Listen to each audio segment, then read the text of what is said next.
মিথ্যা বারবার বললে সেটা সত্যির মতো শোনায়, আর সত্যি বারবার বললে সেটা মিথ্যার মতো শোনায়।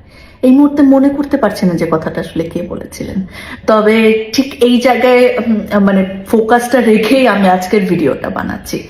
সোশ্যাল মিডিয়া আমার রুটি রুজির জায়গা না, কিংবা এটাকে আমি জীবনে কখনোই এত প্রায়োরিটি দেইনি, বা সোশ্যাল মিডিয়ার যে নয়েজ সেটা আমার জীবনে কখনোই তেমন প্রভাব ফেলতে পারেনি। কারণ আমি নিজেকে নিয়ে এবং নিজের আশেপাশের মানে মানুষের একটা বলয় তৈরি করতে পেরেছি।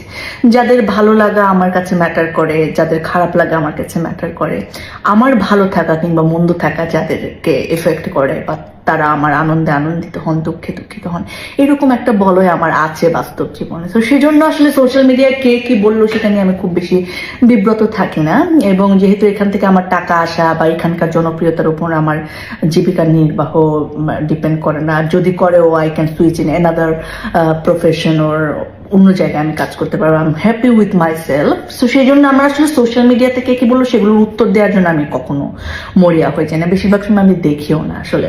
কিন্তু এই ভিডিওটা বানানো কয়েকটা বিষয় নিয়ে আমি কথা বলতে চাই, বিকজ যারা সত্যিকার অর্থে আমাকে ভালোবাসেন তারা অনেকে আমি দেখেছি বিভ্রান্ত হয়ে অনেকে অনেক কথা বলছেন সেই জায়গাটার জন্য। তো যারা এই মুহূর্তে আমাকে ভালোবেসে বা আমার কথা শুনতে চান, যারা এরকম যারা আমার ভিডিওটা দেখছেন, তাদের সকলকে আমার সালাম জানাচ্ছি, জানাচ্ছি ভালোবাসা। আর যারা ইতিমধ্যে কোনো একটা গ্রুপে এই লিঙ্ক পেয়ে হামলে পড়েছেন অ্যাটাক করার জন্য, সাইবার অ্যাটাক, তাদের জন্য আমার ভালোবাসা আসলে। কারণ নিশ্চয়ই এই কাজটি করে তারা কোনো না কোনোভাবে লাভবান হচ্ছেন, হয় তারা মানসিকভাবে পৈশাচিক আনন্দ পাচ্ছেন কিংবা অর্থনৈতিকভাবে লাভবান হচ্ছেন, যেটার মাধ্যমে তাদের ফ্যামিলি হয়তো উপকৃত হতে পারে।